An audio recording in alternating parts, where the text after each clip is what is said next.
Hi, everybody. This is Msgr Ritchie once again, coming from America's Parish Church, St. Patrick's here in New York, and we're on live stream. And every Tuesday we try to do a short section on questions and answers, questions that people have sent to us about what's happening currently in our country and in the churches where the churches are closed. And so we are attempting to answer some of the questions that people have. Sometimes the answers that we are going to give, or I'm going to give, may not be the ones that people want to hear, but we have to be as honest as we can during this very difficult time. It's a time that nobody expected, certainly none of us in the church expected. It came as a thief in the night, but here it is. And one of the ways of our using the goodness of the church is by live streaming our masses every morning or every day, because it can be accessed at any time of the day. We also live stream adoration, which we have here at the Cathedral from 12 to 1. And again, that's available at any time. And these questions and answers. During Lent, on Wednesdays and Fridays, we live stream the Stations of the Cross, but since we're out of Lent, we're going to have another devotion on Wednesdays and Fridays. We haven't figured out exactly which ones, or we may vary it. But here are the four questions for this week.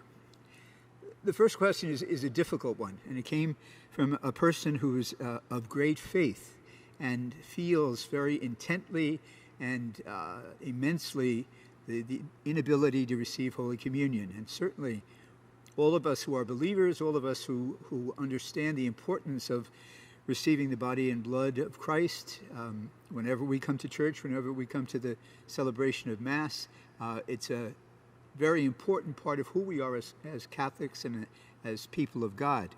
And so the question is, why is the Catholic Church deciding for all of us to take away Holy Communion? Put that way, it's a question that is very, very difficult to answer, because it's not taking away Holy Communion from people. It's abiding by the decisions of the civil government here, certainly in New York, and in most parts of the country, where we have been asked to stay at home, priests and people, to stay away from large gatherings of people, priests and people, and do our best to have the ability to slow down the virus by having social connections or social distances from each other. So because of that, the bishops of New York and of other dioceses, I think the entire country, have asked the churches to be closed during this time until we come to some change in what the civil authorities ask us to do or allow us to do. It is a great hardship. It is not the easiest thing for people who are great believers in the importance of the Eucharist and the graces that come from the Eucharist to be deprived of it. And it is something that, because of the virus, we're deprived of many, many things. And certainly for believers, this might be the worst of the deprivations that we're going through. But it's something that I believe is important for now. It will change. And then one of the good things I hope will come out of it is that people will understand how really important and how special receiving Holy Communion is for them, not just in theory, but in action. It's something that, for the time being, is not possible because of the guidelines that we have, but will be possible in the future. One of the things that we do every time we live stream the Mass is, at the end of the Mass, we have a prayer that is a spiritual communion, and I explain it every time I read it. In circumstances when we cannot attend Mass, which is what we're talking about, and what the questioner is talking about, spiritual communion is a possibility. It's not as good, of course not. It's not as meaningful, but it is something that the Church provides us as a way of associating ourselves with Holy Communion when it's impossible for us to receive sacramental communion. So for the questioner, that's the answer, the best answer I can give, and I urge the person to make acts of spiritual communion as we do every time we have Mass here. That's question one. Second question, may you use this surreal time to publish a book or a podcast with your true homilies? And the questioner was asking about me, whether I would publish a book. I don't think that's going to happen. When I give my homilies, they come from the heart, and I rarely write them out. Sometimes I do, but I rarely write them out. I prepare them, and then my heart speaks with the words of the Scriptures as I know that I should share with the people that are listening to me. When I first got this job as the rector of the cathedral, Cardinal Egan spoke with me, and he said to me, "You'll preach to more people in a year than almost every Catholic bishop in America does." And I kind of said, well, I don't know if that's true. But over the years, I've discovered that it is true, because we are on Sirius XM radio every day. Very often I'm the preacher. On Sundays, very often I'm the preacher. So between the Cardinal and myself, we certainly preach to thousands and thousands of people from this pulpit, from this Cathedral of America's Parish Church. But I don't plan to do a book or a podcast. This is the closest to a podcast that we have. Just a beautiful word on Sunday, Easter Sunday, of course, the biggest feast of the year.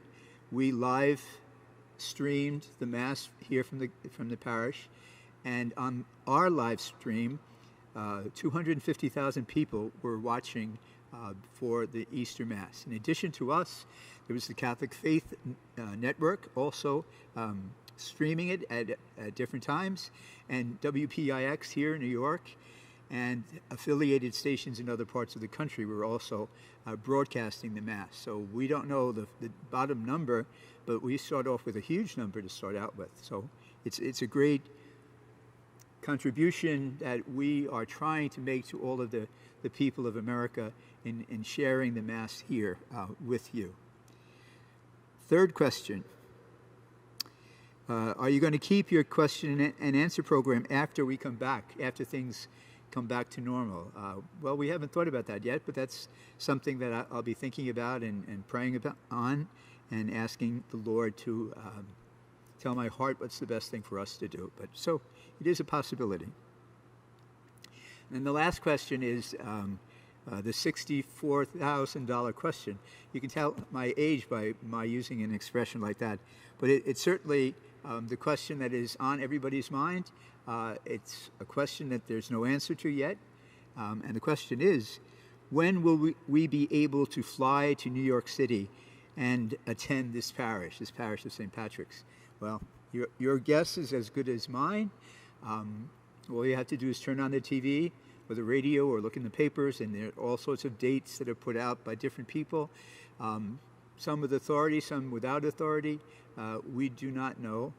Certainly for us, for the priests of the country, not just for us here in New York, but for all of the priests of the country, it's a terrible sadness that we have not being able to share with the people, our own people, the Eucharist, the other sacraments, not being there for those who are dying, not being there for those who have sorrow and sadness in their heart. So we want that date to come as soon as possible, but obviously there's no answer yet. One thing, all of the people who are listening to us or watching us, sending questions, I want every one of you to know that when things come back and when we come back to having celebrations of the Eucharist and people come to New York City, I want anybody who would like to come to St. Patrick's. I'm here all the time. Just say hello and say, or thank us for the live streaming, or just say, I became a parishioner, because all of you who are live streaming listeners or watchers, you're our parishioners. You may not be for a long time, but you are for the time being. Cardinal Dolan calls St. Patrick's Cathedral America's Parish Church, and I think it is, especially during this time of crisis, this health tragedy that we're going through. We want to be for you who are listening now and who listen and watch on our Mass times, that we want to be your servants. We want to be your pastors. We want to share our prayers and our love with you. And that's why we do all that we do. May God bless you. We will have adoration at in about 20 minutes, and then live stream Mass tomorrow. God bless you all.